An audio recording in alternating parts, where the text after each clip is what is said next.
बिस्मिल्लाहिर्रहमानिर्रहीम अस्सलाम वालेकुम। आप देख रहे हैं बुशर रफ़ीज़ यूट्यूब चैनल। और आज की इस वीडियो में हम लग्ज़मबर्ग के टूरिस्ट वीज़ा के हवाले से बात करेंगे। कुछ मेरे जो दोस्त हैं वो चाहते हैं कि उन्हें ये बताया जाए कि आप किस तरह से लग्ज़मबर्ग का जो टूरिस्ट वीज़ा है वो अप्लाई कर सकते हैं। देखिए, सबसे पहले तो आपको ये जान लेने की ज़रूरत है कि जितने भी शेंजन कंट्रीज़ हैं या स्कैंडिनेवियन कंट्रीज़ हैं, उनका जो टूरिस्ट वीज़ा है, उनका जो फॉर्म है, वो आपको बिल्कुल एक जैसा फॉर्म ही मिलता है, जो आपको फ़िल करना पड़ता है, जिसमें आपके जितनी भी इन्फॉर्मेशन जो पर्सनल इन्फॉर्मेशन होती है, वो उसमें ऐड की जाती है। आपका जो पर्पज़ है, वो उसमें पूछा जाता है। आप कितने दिन का स्टे करेंगे, वो उस फॉर्म में आपने फ़िल करना होता है। फिर उसके बाद जो आपकी बैंक स्टेटमेंट है, वो अच्छी होनी चाहिए। आप खुद ही टूरिस्ट वीज़ा अप्लाई कर सकते हैं। जो उसमें सबसे इम्पोर्टेंट चीज़ है वो आपकी बैंक स्टेटमेंट है।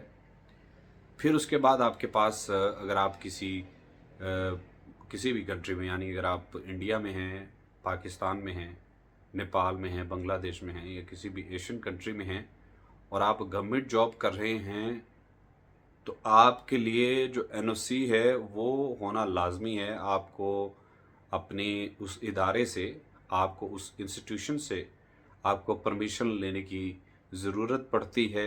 एनओसी को अगर हम आम अल्फाज में कहें तो एक इजाज़तनामा होता है।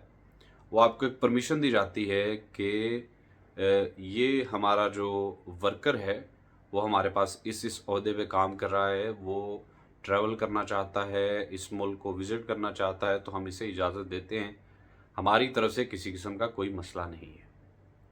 तो वो एनओसी आप जब उसके साथ अपने डॉक्यूमेंट्स के साथ कंपाइल करते हैं, तो आपका वीज़ा 70% आसान हो जाता है। 70% आपको वीज़ा मिलने के चांसेस हो जाते हैं और 30% आपके जो डॉक्यूमेंट्स हैं, आपने उसमें वो ऐड करने होते हैं। जब आप उसमें ऐड करते हैं और उन डॉक्यूमेंट्स को अच्छी तरह से एक दफ़ा गो थ्रू कर लेते हैं, जैसा कि मैंने अपनी मुख्तलिफ़ वीडियोज़ में बताया है कि जब भी आप कोई वीज़ा किसी भी कंट्री का अप्लाई करते हैं, तो आपको चाहिए कि उस कंट्री की जो एम्बेसी की वेबसाइट है, वहाँ पर जाकर डॉक्यूमेंट्स देखिए और देखने के बाद कौन-कौन से डॉक्यूमेंट्स आपको लगाने की ज़रूरत है, उन डॉक्यूमेंट्स को बिल्कुल एज़ इट इज़ कंपाइल करें जिस तरह एम्बेसी डिमांड करती है।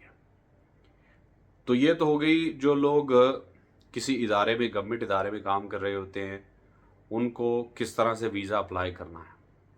अब हम बात करते हैं जो लोग प्राइवेट या जिनका अपना कोई कारोबार है या जो खुद ट्रैवल करना चाहते हैं, एज ए इंडिविजुअल ट्रैवल करना चाहते हैं, उनके लिए ये है कि सूरत हाल बिल्कुल यही है। लेकिन उनके पास ज़ाहिर सी बात है एनओसी मौजूद नहीं होगा। उनके पास जो बैंक स्टेटमेंट है वो अच्छी होनी चाहिए, वो तगड़ी होनी चाहिए। अगर आप 3 से 4 दिन के लिए किसी कंट्री में, किसी शेंजन कंट्री में ट्रैवल कर रहे हैं, तो आपके पास तकरीबन 1500 से 2000 यूरो जो बैंक स्टेटमेंट है वो मौजूद होनी चाहिए। और ये बैंक स्टेटमेंट 6 माह तक आपकी इसकी हिस्ट्री होनी चाहिए कि आप इसमें जो पैसे हैं वो डिपॉज़िट भी करते रहे हैं, वो इसमें से विथड्रॉ भी करते रहे हैं। बिल्कुल ऐसा नहीं होना चाहिए कि सिर्फ़ आप एक 2000 यूरो की जो अमाउंट है, वो सिर्फ़ आपने इस अकाउंट में स्टक करके रखी है। आपको ये देखना है कि आप इन 6 माह में आपकी जो बैंक स्टेटमेंट है वो अच्छी होनी चाहिए और आप डिपॉज़िट और विथड्रॉ करते रहे हों। ये बड़ी इम्पोर्टेंट बात है। और फिर उसके बाद बहुत सारे लोग ये नहीं जानते, इस वीडियो में हम आपको बताते हैं कि अगर आप एज ए इंडिविजुअल और एक जो प्राइवेट पर्सन है वो अप्लाई करता है, तो उन्हें किन चीज़ों की ज़रूरत है। अगर आप किसी बिजनेस ट्रिप पर जाते हैं तो आपको अपने बिजनेस के हवाले से लग्जमबर्ग में आपको वहाँ पर एग्जीबिशन देखनी चाहिए। मिसाल के तौर पर अगर आप का कोई गाड़ियों का काम है, आपका शोरूम है, आपकी गाड़ियों में काफ़ी ज़्यादा तवज्जो है, आप गाड़ियाँ ख़रीदते भी हैं और बेचते भी हैं, तो आपको सबसे पहले वहाँ पर एग्जीबिशन देखनी होगी कि गाड़ियों की उस महीने में, जिस महीने में आप अप्लाई करना चाहते हैं, कौन सी एग्जीबिशंस आ रही हैं, और उन एग्जीबिशंस की डेट्स को मद्देनज़र रखते हुए, अगर एग्जीबिशन 3 दिन की है, 4 दिन की है, तो आप 1 दिन बढ़ाकर उस जो एग्जीबिशन है उसकी आप टिकट रिज़र्व कर लें। आप टिकट रिज़र्व कर सकते हैं, आपका किसी किस्म के कोई चार्जेस नहीं लगते। अगर मिसाल के तौर पर कोई टिकट है भी, तो वो तकरीबन 20 से 30 यूरो आपके उसके चार्जेस होते हैं। तो आप उसमें टिकट रिज़र्व कर सकते हैं। तो वो आपको, आपका जो है वो टिकट एज़ ए स्पॉन्सर इस्तेमाल होगा। आप उस टिकट को अपने डॉक्यूमेंट्स के साथ कंपाइल करें। कंपाइल करने के बाद जो तमाम दूसरे हेल्पिंग डॉक्यूमेंट्स हैं, जिसमें आपकी होटल की बुकिंग है, जिसमें आपकी ट्रैवल इंश्योरेंस है, इस तरह के जो सारे जो चीदा जो इसके डॉक्यूमेंट्स कंपाइल करने होते हैं, उनको जब आप कंपाइल करते हैं तो आप वीज़ा के लिए अप्लाई कर देते हैं।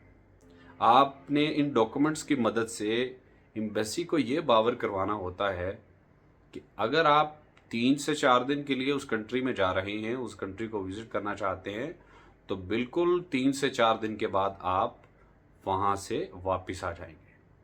तो ये श्योरिटी आपका देना बड़ा लाजिम रहता है। और बाज़ औक़ात जब लोगों से इंटरव्यू में पूछा जाता है कि आप करने क्या चाह रहे हैं, तो वो अपने टॉपिक से हट जाते हैं। जो डॉक्यूमेंट्स उन्होंने लगाए होते हैं, उनको उसके मुताबिक वो जवाब नहीं देते।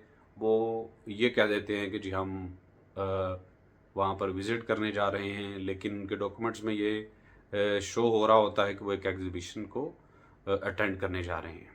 तो आपने अपने डॉक्यूमेंट्स के मुताबिक ही जो वीज़ा ऑफ़िसर है उसको जवाब देना होता है, और फिर इस तरह से आप आगे बढ़ते हैं।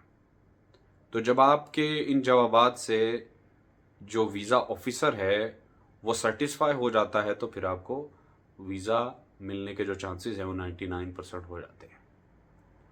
अपने डॉक्यूमेंट्स को जब भी आप अप्लाई करें, उसे अच्छी तरह से गो थ्रू कीजिए, अच्छी तरह से देखिए, फिर उसके बाद आप जो है वो अप्लाई कर सकते हैं।